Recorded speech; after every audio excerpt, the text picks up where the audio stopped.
Two Austin doctors had an idea a few years ago that could help them diagnose on the go. And what they ended up creating is one of the Austin Chamber of Commerce's hottest startup companies of this year.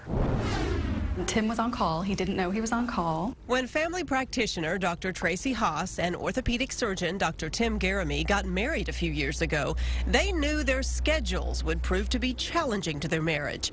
Just ask them what happened on their first anniversary. We were out to dinner at a nice place here in Austin, and he gets paged by the ER at Brackenridge by a resident saying there's a bad fracture and you have to come in right as appetizers were being served.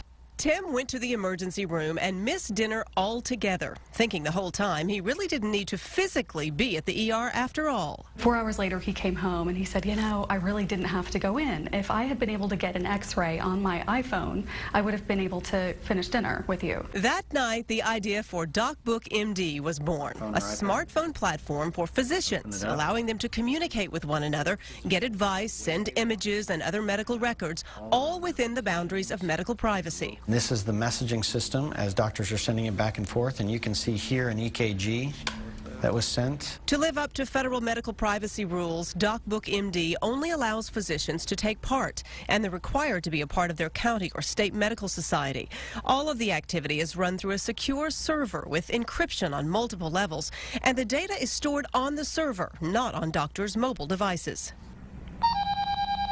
Doctors send others message alerts, images like x-rays and CT scans, and can make life-saving decisions without having to wait to get to the hospital. We found after doing research that there was data to show that the #1 complication in hospitals, the #1 sentinel event or a bad event that happens in a hospital is due to the lack of communication between medical staff. The idea, developed to help two Austin doctors stay connected, has ultimately helped hundreds of thousands of other physicians in at least 23 states do the same, benefiting most importantly their patients. DocBookMD runs on iPhones, iPads, and Androids. Medical liability companies fund DocBook for doctors who belong to a medical society, so it's free for the physicians. Haas and Garamy have plans for the app to be in all 50 states by the end of this year.